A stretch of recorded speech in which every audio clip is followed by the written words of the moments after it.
Selamat pagi kepada semua pihak. Saya Sebi Sambong, juru bicara Komando Nasional Tentara Pembebasan Nasional Papua Barat dari Pengendali Manajemen Markas Pusat. Kami mengeluarkan pesan pada hari ini, tanggal 3 Oktober tahun 2025. Kami perlu sampaikan edukasi kepada khusus orang asli Papua yang ada di seluruh dunia, yang ada juga di Papua. Pada kesempatan ini saya perlu memberitahukan kepada pejuang Papua Merdeka, terutama yang ada di Medan Revolusi di Papua, baik Anda pejuang sipil kota, badan politik, Papua Merdeka, Niguniarat, dan juga Komite Nasional Papua Barat bersama rakyat, dan juga Stephen PP di 36 Komando Daerah Pertahanan. Ingat baik pesan kami ini. Satu, pertama, jangan berharap pada bahasa-bahasa manis dari para diplomat yang ada di seluruh dunia, diplomat orang asli Papua yang mengenalkan diri bahwa mereka adalah pimpinan Papua Merdeka, atau mereka selalu mengklaim I am the leader of West Papua, leader of West Papua, leader of West Papua. Ingat, mereka akan sampaikan kepada Anda sekalian bahwa nanti kami yang bawa merdeka. Satu, tidak mau kalah lagi. Yang satu lagi tidak mau kalah. Jadi bikin diri mereka ini yang bawa merdeka. Padahal itu berikan harapan kosong kepada kami. Janji-janji kosong kepada kami. Ingat baik. Ingat baik. Bisa lihat situasi politik dunia.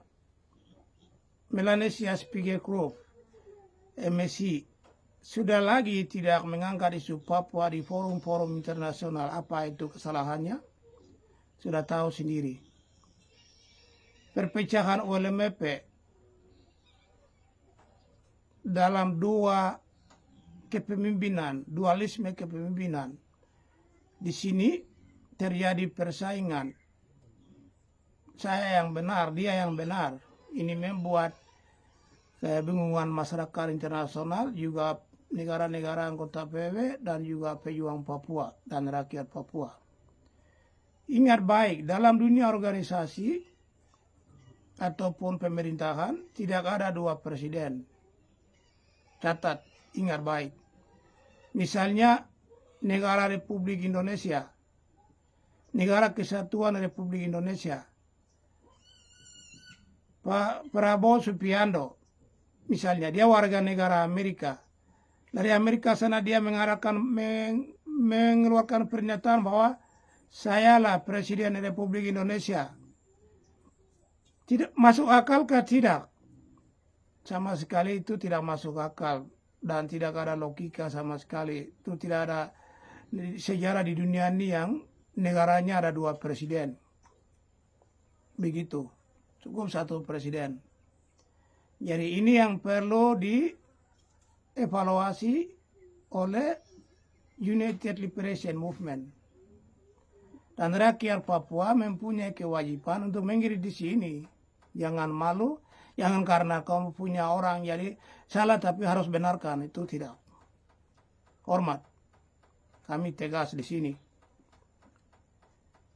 Yang berikut, para diplomatnya akan sampaikan bahwa kami tetap harus berjuang dengan secara damai.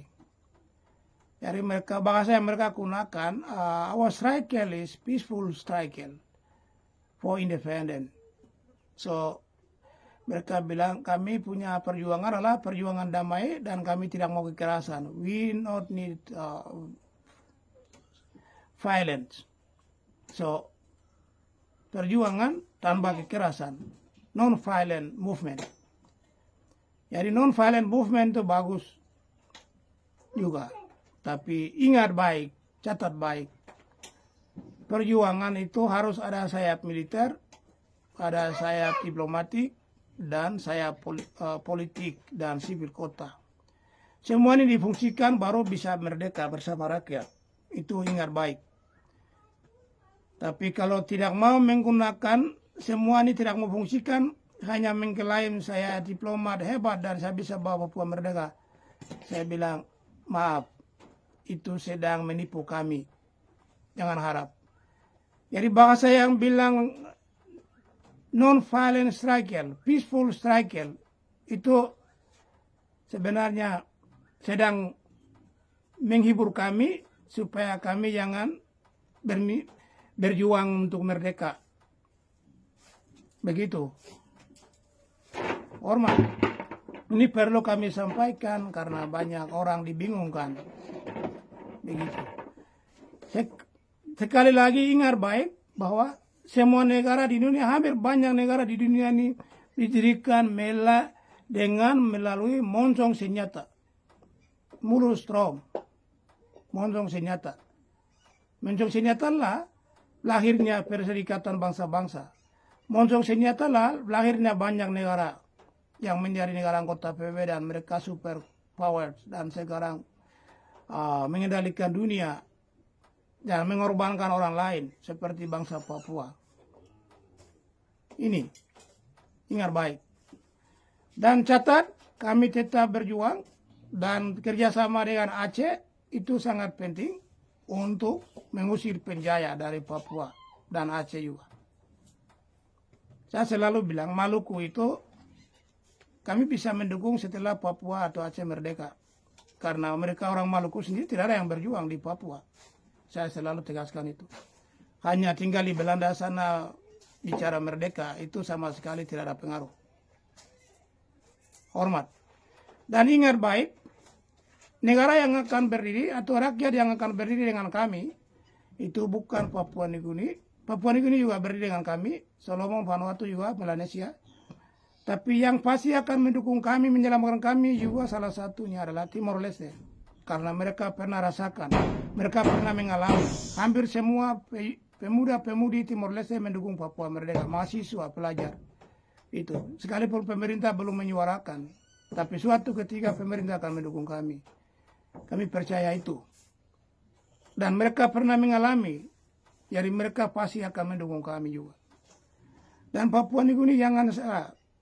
Pidato Perdana Menteri Papua Nugini di sidang PBB itu sebenarnya dia memberitahukan kepada Indonesia bahwa Indonesia, kami Papua ini mampu menyelesaikan konflik dengan Bougainville melalui perundingan damai dan perjanjian damai. 20 tahun tidak ada bunyi peluru. Jadi kenapa Indonesia kamu tidak mau berdialog dengan orang Papua? Sebetulnya begitu bahasa politik Perdana Menteri Papua ini dalam pidato di Majelis Umum PBB baru-baru ini. Itu. Dia sudah memberikan gambaran supaya Presiden Indonesia harus mampu duduk di meja perundingan dengan kami. Begitu. Dan TPN tetap eksis. Ingat ya, sekali lagi. Semua negara ini didirikan dengan moncong senjata. Jadi kalau tidak ada yang mendukung perjuangan TPNPP di Komando Nasional untuk mengusir penjaya, berarti mereka itu adalah penghalang dan menghalangi kemerdekaan Papua, membatasi dan menghilangkan mimpi kemerdekaan Papua akan terjadi. Oleh karena itu, orang bilang shortcut, jalan pendek yang menuju Papua merdeka adalah di situ. Jangan pesimis kalau PBB tidak bicara. Begitu. Tapi ada waktu. Dan ingat, Vanuatu yang selalu eksis, mendukung Papua mereka, tapi sekarang mereka tidak mau bicara, itu kembali kepada WLMP yang bikin kesalahan. Jadi Vanuatu tidak mau menghabiskan energi. Misalnya Beni Wenda mereka akomodir Beni Wenda, nanti Beni Wenda bilang, Vanuatu hanya mendukung kami. Lalu kalau Tomote dengan Menase Tabu di Marco Saluk, nanti begitu. Jadi Vanuatu tidak mau menghancurkan orang Papua, jadi mereka sengaja menahan diri. Jangan salah. Mereka tidak akan mundur untuk mendukung Papua merdeka, tapi tetap mendukung kami. Oleh karena itu, ingat, ULMP kembali ke Honai dan selesaikan masalahmu. Jangan bikin janji omong kosong kepada rakyat. ULMP juga kami bentuk dengan ancaman. Kami memberikan warning kepada semua politikus itu untuk bersatu. Beni Wenda, Tomote, Jacob Rumbiak, semua bersatu. Paula Mokobori. Kami ini, Erik Maki, kami. Saya militer TPN pergi ke Vanuatu dan backup pertemuan itu lahir ULMP. Kembali, evaluasi di sana. Hormat. Ini penting kami sampaikan. Terima kasih atas dukungan selagi sampai baik. Tuhan yang kita semua. Wah, wah, wah.